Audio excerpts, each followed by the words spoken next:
ladies na umawi po ng special number. The song really came from their hearts.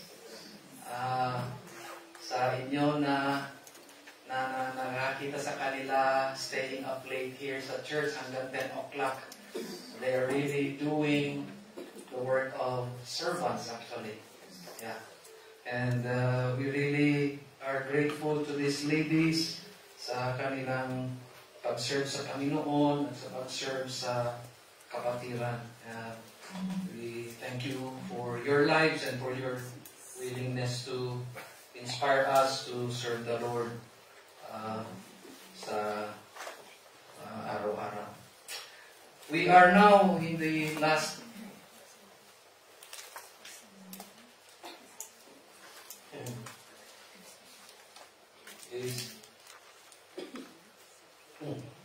We are now in the last part of our series this February. Pinag-aaralan natin yung tungkol sa status, relationship status. Hindi natin alam kung ano yung yung current status mo ngayon when it comes to relationship.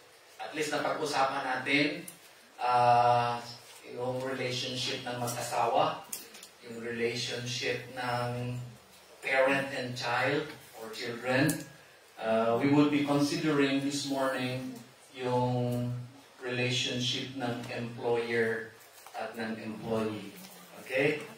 I have given this study the title, God's Divine Standard for Employer-Employee Relations. Sa central po yan, na picture.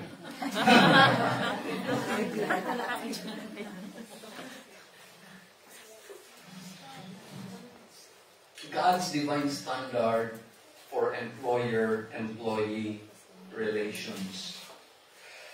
Let's pray first before tayo po magsimula. Father, we thank you for the privilege that you have given us to sit and listen to the song rendered by the ladies, preparing our hearts for this final study on the topic on relationships. Now, as we consider this passage that pertains to both employees and employers, we pray that once again you will use your word to encourage us, to challenge us, to remind us of our duties as Christian workers, Christian employees, or probably Christian employers.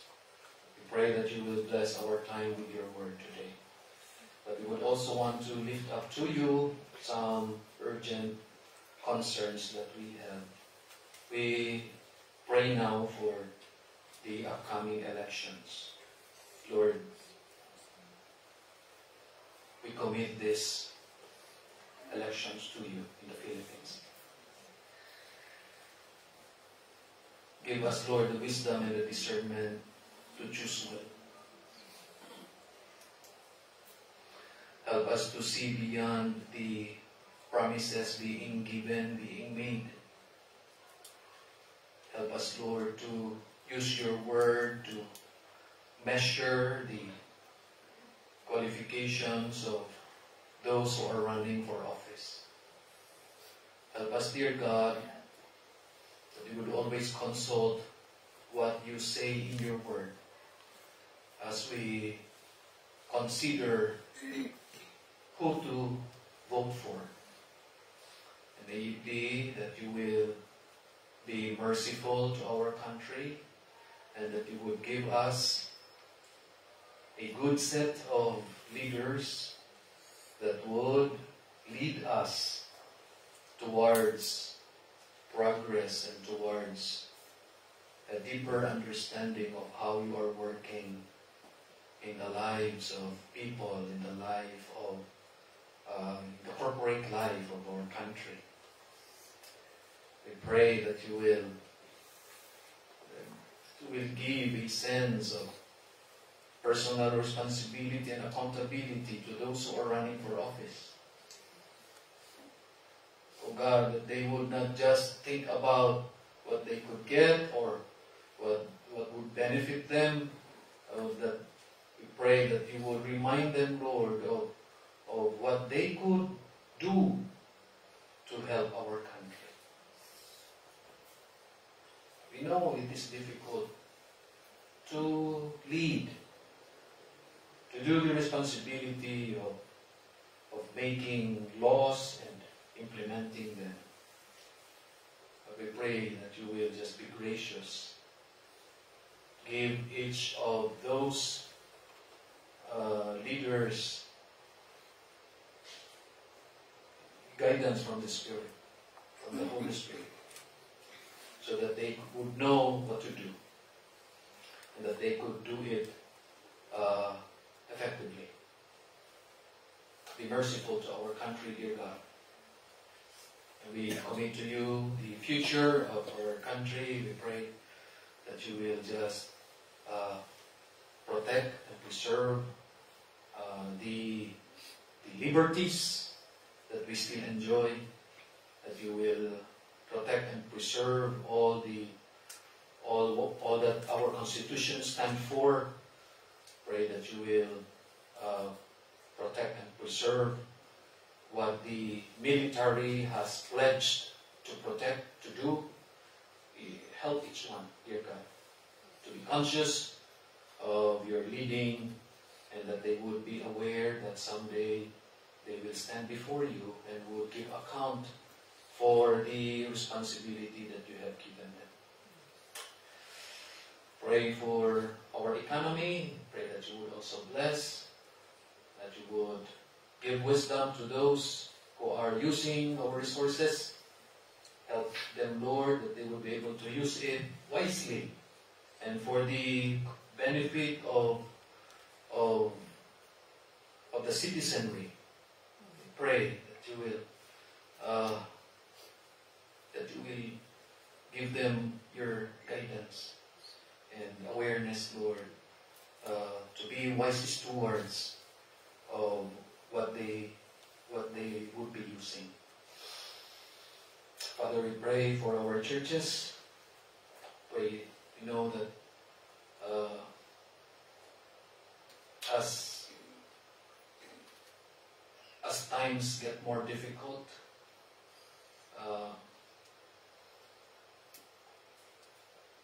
our obedience to you would also be affected. Pray that you will help us to be more committed to the cause of Christ and to the gospel. Help us, dear God, to shine forth, being light, and to give taste, being salt of the earth. Help us, dear God, that as we live our lives, people will see the difference of a life that is in the Lord Jesus Christ. And that people would glorify you as they see the difference of a changed life. Pray that we would be consistent in our Christian witness, that we would be able to live for you each day. Bless us now as we study your word. Dear God, we ask for enablement, for help, as we look at this passage. In Jesus' name, amen. Wherever we go, whether we are in the Philippines or we are here in Hong Kong, we read of news, we watch the news on TV, and maybe we are listening to news. We see that the struggle in the employment world are getting monumental every day. In fact, just a few days ago, there was this news, naiwasan yung strike ng taxi drivers dito sa Hong Kong. Have you heard about it? There was this schedule supposedly ng strike ng mga taxi drivers sa March 3 or March 5 yata, March 3. 5 days sana na strike. Pero naiwasan lang because of some negotiations. But wherever you go, Whether you read the newspaper or you watch TV, ito yung makikita mo. There are strikes happening in the employment sector. There are walkouts happening sa mga factories. There are threats being carried out against employers and even against employees. There are management fights going on wherever we are. Nangyayari ito. And this shows us the necessity of going back to the Word of God to relearn principles concerning employment. Sa lahat ng relationships, the success of every relationship is grounded on two pillars. Kailangan na di-exist itong dalawang haligi na ito for any relationship to be successful. The first pillar is the pillar of authority. The second pillar is the pillar of submission. Itong dalawang haligi na ito, they should stand together. Hindi pwede na they would stand against each other. Otherwise, babagsak yung relationship. This is true sa relationship sa mag-asawa. May authority, may submission. This is true in the relationship sa parent and children. May authority, may submission. This is also true sa relationship sa employer as employee. Kung wala itong dalawang haligi na ito, babagsak ang relationship. It would never thrive. It would never grow. It would never exist. That is why in the Word of God, dito sa Ephesians, starting from chapter 5 until chapter 6, itong dalawang chapters na ito, nagpapakita ito ng domestic life. Relationship inside the home. It begins with the relationship between husband and wife, verses chapter 5, 22 to 33. Followed by the relationship between children and parents, chapter 6, verses 1 to 4. And then what comes next, dearly beloved, is the relationship between servants, employees, and masters, employers, verses 5 to 9. This all, mga kapatid, are model marriages, model families, model employment. Kung susunod lang sa principles ng salita ng Diyos. And so let me summarize this study by saying, there is a beautiful mutual submission within the employer-employee relationship that brings about the good of both. There are benefits, numerous benefits that we can have. Whether you are an employee or an employer, as we work together and as we cultivate a very good relationship with each other, we can experience good benefits. Of course, we need to follow some principles in God's Word. The principle of authority and submission. The principle of submitting to each other. Mutual submission. We will have something good coming out from this relationship. I have 2 points only to share with you this morning. The first is God's standard concerning the employee. The second is God's standard concerning the employer. We will begin first with God's standard concerning the employee. Submission of the employee. Okay, from verses 5 to 8. There are 6 standards. Ito yung 6 na kailangan for the employer-employee relationship to work. Simulan natin with the employee. First, there must be a right behavior. The employee must have the right behavior. At sabi sa verse 5, servants, be obedient to them that are your masters. Now, the same word, obedient, is the same word diyan sa chapter 6, verse 1, obey. It concerns responding to a command or an instruction or a direction. In the same manner that children should respond to the commands, instructions, directions coming from their parents, employees must also respond to the command, instructions, and directions coming from their employers. Pero, ang tanong ngayon ganito, Pastor, how often should I obey?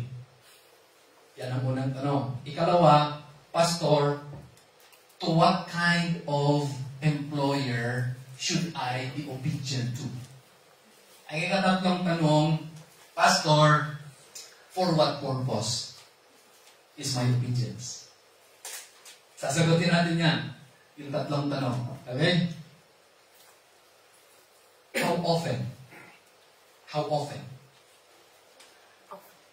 Minsan, iisipin natin, isang beses lang. Minsan tayo ang gumagawa ng kota.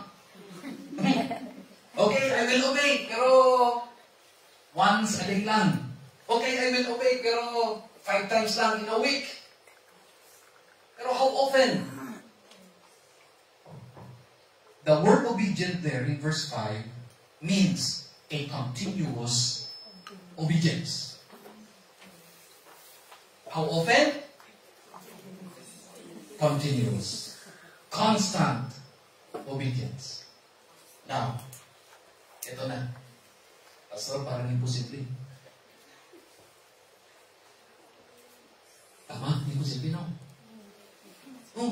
Humanly speaking, imposible. Humanly speaking. Pero alam ba ninyo, how could it be possible that we could obey continuously? Alam niyo paano? If we are filled with the Spirit. That is the secret and that is the key. Sabi sa chapter 5 verse 18, sabi dyan, and be not drunk with wine, wherein is excess, but be filled with the Spirit. If we are controlled by the Spirit, if we are yielded to His influence, He will enable us to continuously obey our employers. Yan yung sekreto. Sasabihin mo, Pastor, hindi mo kilala yung employer ko. Napakahirap talaga sundin. Yes, napakahirap. Pero hindi mo rin alam ang kapangyarihan ng banal na Espiritu kung magsasapit ka sa Kanya. That is the secret. If we will just yield ourselves to the Holy Spirit, siya yung gagawa sa buhay mo. Enabling you to obey continuously. It all begins with being filled with the Spirit. And when we are filled with the Spirit, it would result to a continuous obedience. Okay? Ang tanong ganito. How sure are we na kung filled tayo ng banal na Espiritu, He will enable us to continuously obey? How sure are we? We can be sure of this because this is the promise of God. At ni minsan, wala pang pangako ang Diyos na hindi niya tinupad. If that is our desire, Lord, please help me. I want to obey my employer. He is so difficult to work for. He is so difficult to live with. Pero I want to obey Him. Lord, please help me. The Holy Spirit, please help me. He promised He will fill you with His Spirit and He will enable you to obey continuously. Yan ang unang kasagutan sa unang tanong. How often? Ikalawa, anong klaseng employer? Let's look at this first. Ready? Everybody? Begin. Servants, be subject to their masters with all fear, not only to the good and gentle, but also to the froward. Hindi forward ha? Froward. Now, What kind of employers ang dapat nating i-obey? Sabi ng salita ng Diyos, hindi lang yung good and gentle. How we wish ganun yung employers natin lahat. Pero alam ninyo kung anong ibig sabihin ng forward? The original word of the word forward is skolios. Diyan natin kinuha yung word na scoliosis. Alam niyo anong sakit ng scoliosis? Yung spinal cord na babaluktot? Ibig sabihin, we must obey employers, hindi lang yung good and gentle, kung hindi yung employers din na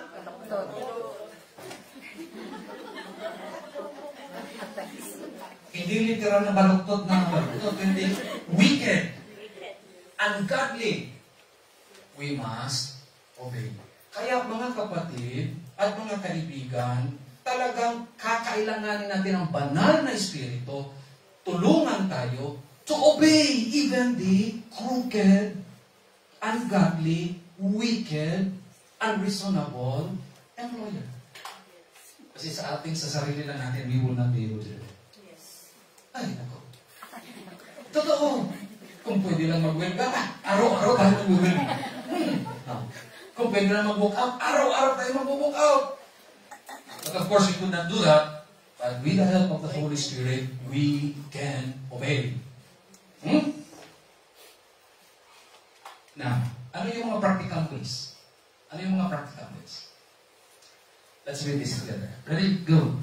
Exhort servants to be obedient unto their own masters, and to please them well in all things, not answering again, not purloining, but showing all good fidelity, that they may adore the doctrine of God our Savior in all things. In these verses, you see the purpose why we must obey. But before that, we have outlined some practical ways of obeying our employers. Look at this. Ano sabi? Be obedient to their own masters, please them well in all things. Look, not answering again. First practical way of obeying, huwag kang sasagot. Kahit parang gusto mo na sumagot, huwag kang sasagot. Alam natin, mahirap talaga ito.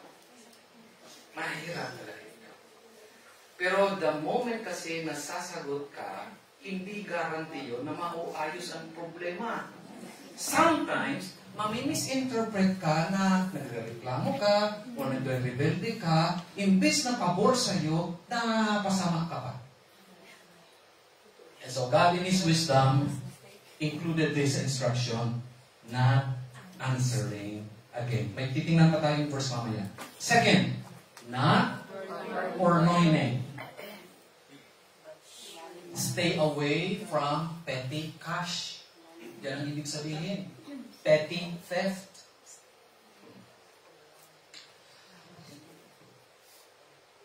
Somewhere there, down the road, may nagbebenta ng mga kakanin, Pilipino mga kakanin. It just occurred to me, kasi minsan dinadaanan namin maaga pa sa umaga. It just occurred to me. Yung pagluto niya, pansit puto, kanino gas yun?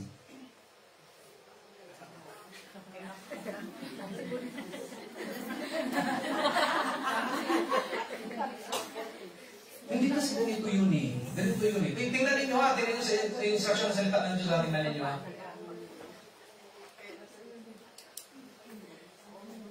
Well-intentioned.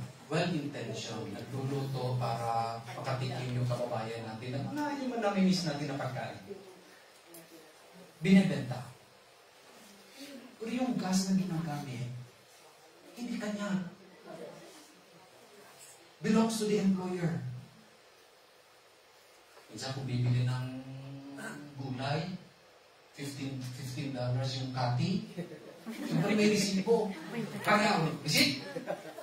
How much? 15. Ano sasabihin? Put 20. Purloining. Anong instruction? One practical way of obeying, be honest. Not purloining. Stay away from petty cash. May sukli, inilalagay sa mesa, stay away from it. Don't be tempted to get it. Kahit papiso-piso lang. Maiipon yan eh, yung piso-piso. And then, showing all good trustworthiness. Prove, show, demonstrate that you are a trustworthy employee. These are practical instructions. These are 3 ways to show that you are obeying in a continuous manner. Showing all good fidelity, good trustworthiness. This is now the purpose why we need to obey. That they may adorn the doctrine of God our Savior in all things. That we can make the gospel more attractive. As we live the Christian life, as we serve, as we serve our employer, as a Christian employee, as a Christian worker, we make the gospel more attractive. Huh? Another verse, 1 Timothy 6:1. Ready, go. Let as many servants as under the yoke count their own masters worthy of all honor, that the name of God and His doctrine be not blasphemed. Another reason why we need to obey, that the name of God will not be blasphemed. Very clear. Another practical way of showing obedience, count your masters worthy of all honor. Pero pastor, hindi siya nag-good morning, hindi siya nag-respond. Magkita kami. Whenever I say, good morning, sir, hindi siya nag-respond. Mabuti pa, hindi na lang ako mag-good morning. We are not showing honor. You're not showing honor. Sige lang. Mag-respond man siya, hindi. At least, you have shown honor. At least, nag-greet ka. Wala namang mawawala sa'yo mag-good morning ka. Siguro mahirap lang kung hapon na, tapos good morning ka pa. pero kung mag-greet ka, kahit hindi sumagot, baka sumasagot din, deep inside his heart, sumasagot din, hindi mo lang natin alam. Pero, you are just being respectful and you are honoring your employer. For the reason that the name of God. Kasi every Sunday, nagpapaalam ka sir, I go to church. Alam niya na may Diyos ka na sinasamba. So that they would honor the God that you worship. Amen. Hindi man sila mag-say during sa entire duration of your stay with them. Who knows, pag alis mo, naka-imprint sa puso nila. My previous employee loved God so much, and I saw God in his or her life. Second, a right perspective. There must be a right perspective. Ano yung perspective dito? Look at verse 1. According to the flesh. According to the flesh. It means that what you have now as employer-employee relationship, it is just a human temporal relationship. Hanggang dito lang yan sa lupa. In other words, kung may authority man sa'yo ang employer mo, his authority over you doesn't cover your soul. His authority over you doesn't cover your eternal destiny.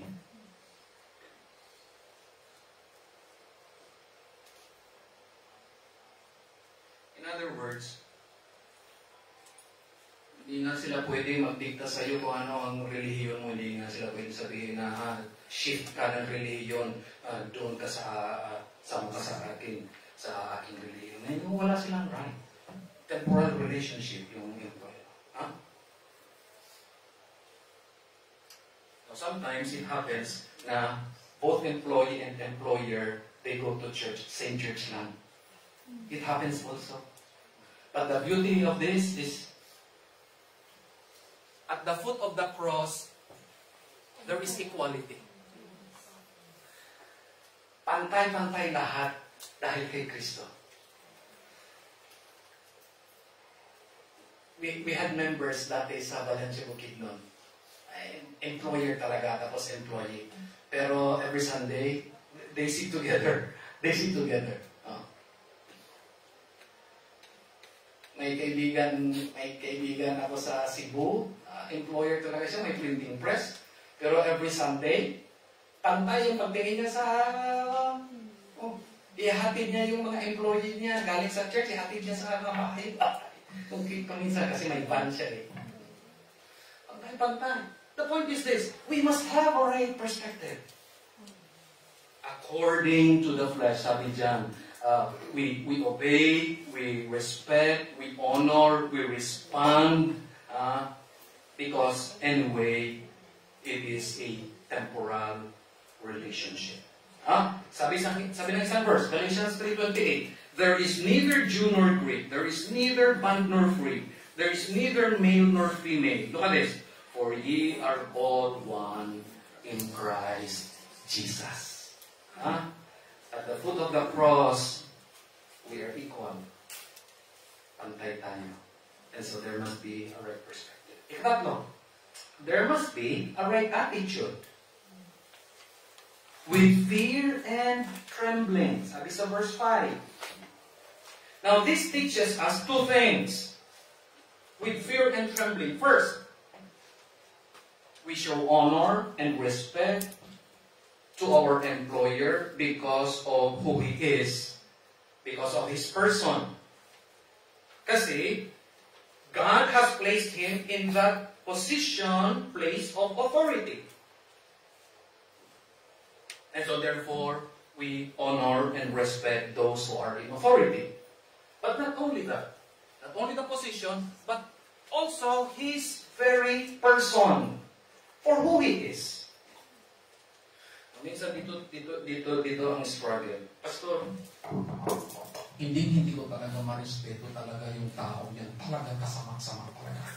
Nang ugali talaga. Pero may position dyan, so you need to respect.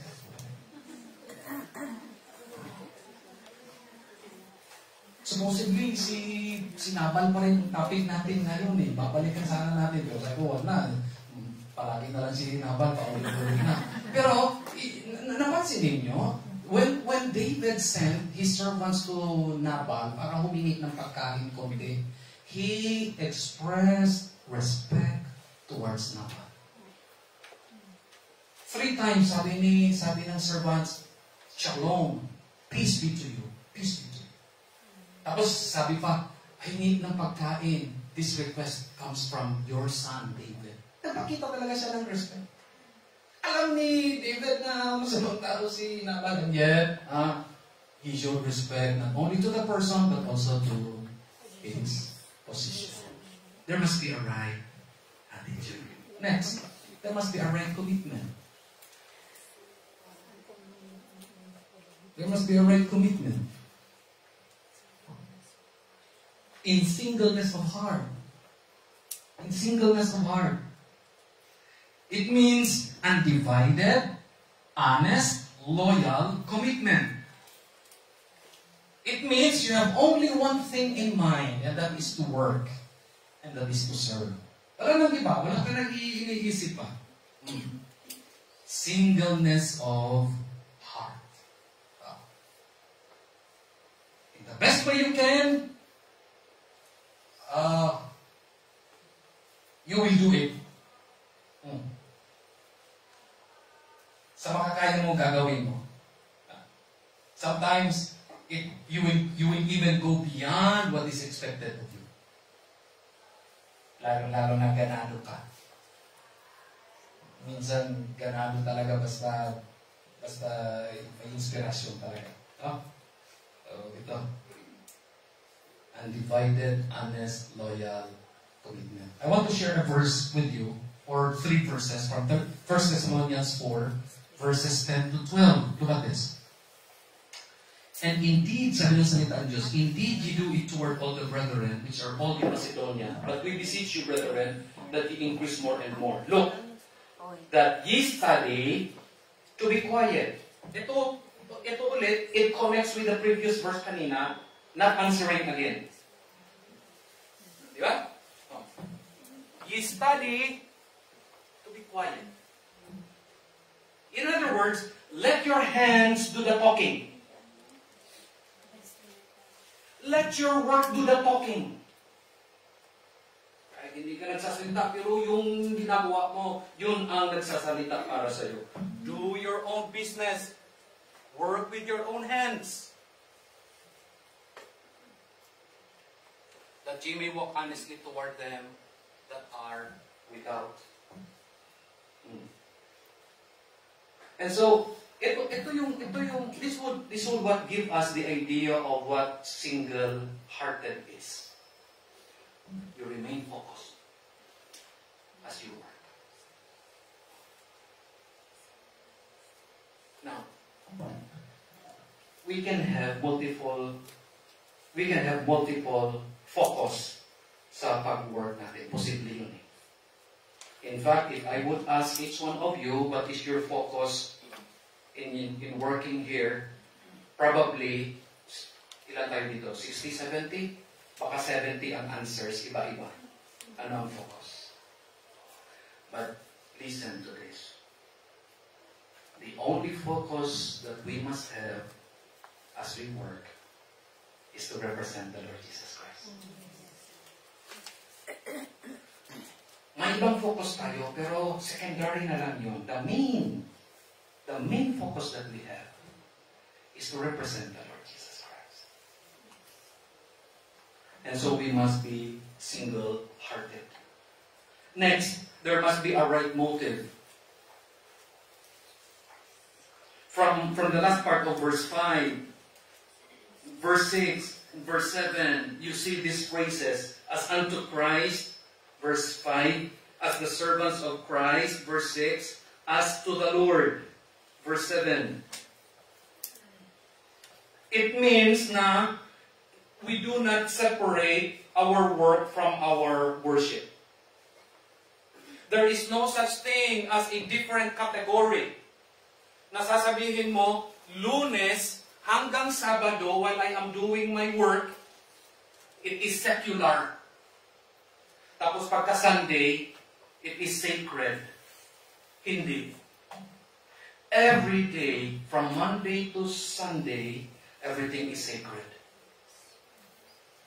You may be working inside the home of your employer, but you are doing a sacred work. Your work is service to God. Let me show you two verses. 1 Corinthians 10:31.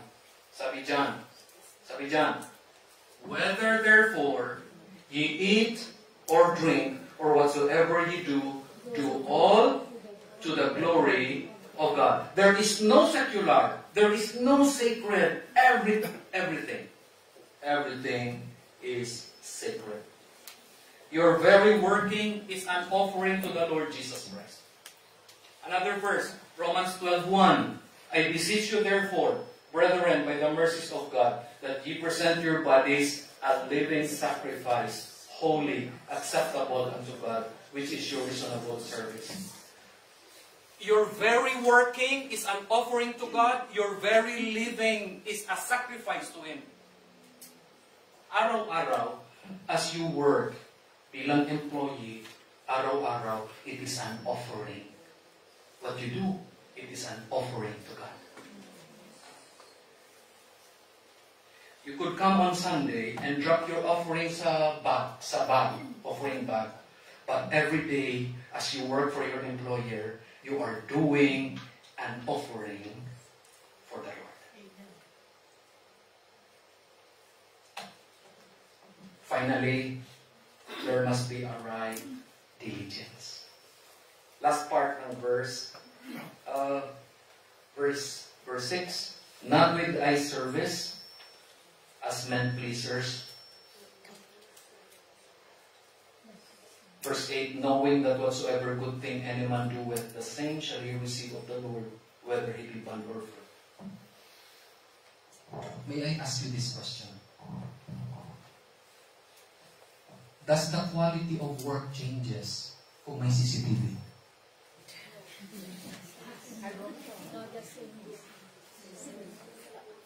Does it change? Sa iba.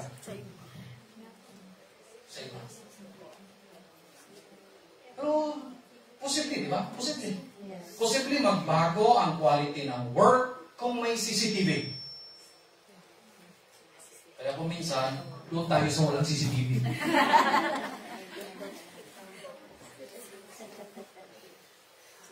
But this is reality. In some places, dalawa. In some places, apat ang CCTV. In some places, anim. And we are aware of that. And we are conscious of that. And somehow, it affects our concept of work. Sometimes, it affects the way we do our work. But listen. Because this is true.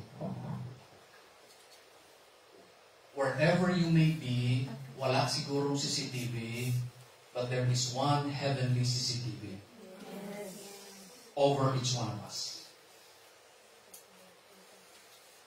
Lahat tayo always under the scrutiny of God. It is God who evaluates our work. It is God who will eventually reward our work. Na-mention ko ito kanina, sometimes, ganado tayo mag-work kapag assured na tayo ng LS. Pag sinabihan ka, pag tinawag ka, isang araw sinabihan ka, matagal-tagal ka na dito sa akin, sigurado na yung LS mo. Ganado tayo. What tipo ng LS? 20 years ka, 25 years, walang LS. Pero alam mo, ganito. Kung ang tao makalimutan niya magbigay ng LS, ang Diyos hindi niya makakalimutan.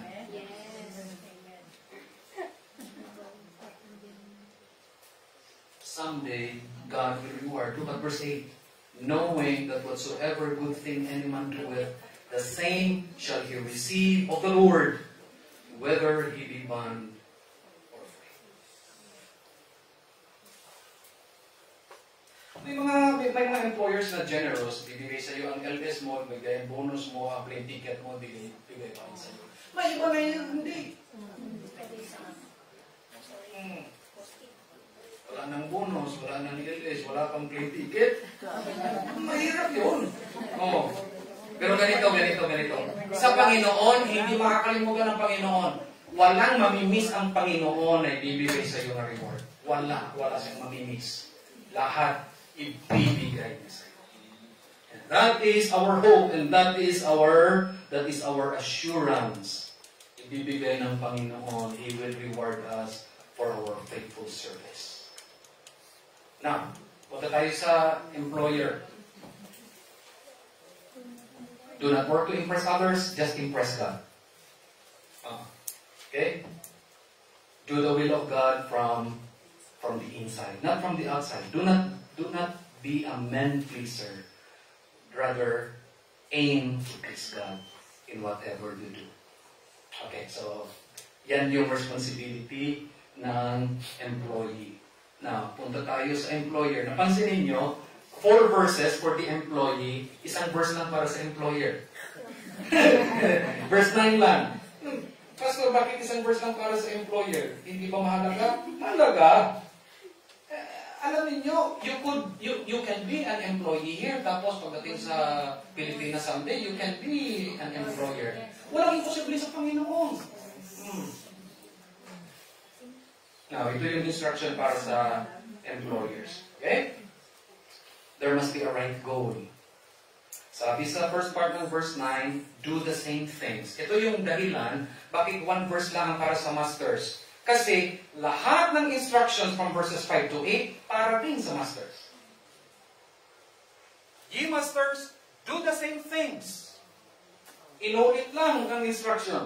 Verses 5 to 8, do the same things. Be spirit controlled. Chapter 5 verse 18. And then, do the will of God. Yan yung specific na instructions. If you are a Christian employer, ask the Holy Spirit to fill you every day. And then, do the will of God. There are 3 specific things that you can do to follow God's way. First, be reverent. As you lead your workers, Be reverent. Sabi sa verse 5, with fear and trembling, know that Jesus is your master. Although employer ka, pero employer mo din ang Panginoon. And so, have that reverence towards God. Ikalawa, be single-minded. In the same way that the employee is instructed to be single-minded, employer also must be single-minded. Ikatatlo, be knowing that you serve Christ. It is Christ that you are serving. You are not serving yourself. You are not serving to prosper your business. You are actually serving the Lord Jesus Christ. Not only that you must have the right goal, you must have the right spirit. Forbearing, threatening. Ano ibig sabihin nito? Hold back from intimidation. May mga employer na malakas, manakot. Meron. Pag hindi mo ito ginawa, wala kang delay sweldo mo. Marami lang. Pero as a Christian employer, we are reminded that we must hold back from any kind of threat. We must also refrain from using verbal abuse. Dahil Kristiyano ka, ang instruction sa Galatians, let your speech be always with grace, seasoned with salt. Don't resort to verbal abuse. There must be a right spirit. And then finally, there must be a right fairness. Be fair. Don't play favorites. Huh? Be fair. Walang imposible sa Panginoon. Balang araw, kung employer ka sa Pilipinas, tapos apat ang katulong mo, be fair. Hindi pwede na maging may paborito ka. Dahil paborito kita, doble yung kanin na ibibigay ko sa iyo. 2 klaseng ulam. Ikaw, dahil hindi kita paborito, tubig lang at pulburon yung kakainin. Hindi mo be fair. Be fair. So, when you bring this together, there is this good employer-employee relationship. These are instructions coming from the Word of God. Now, I will take this opportunity to introduce to you our next topic for next month. Ito yun, for next month. Character under construction. Okay? First Sunday, our speaker would be Pastor... First Sunday, our speaker is Pastor Jogley. Second Sunday, our speaker is Pastor Elson Carbon. Third Sunday, our speaker is Pastor Rene Sampatiera. Each one of them would be preaching about how to build Christian character.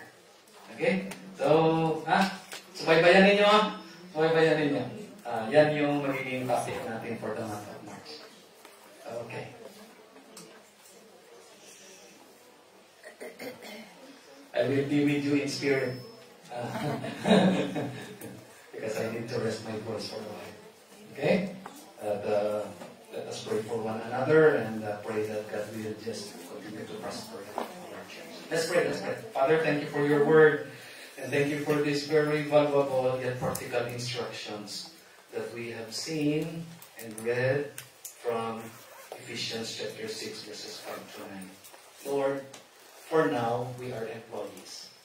And you have given us some instructions.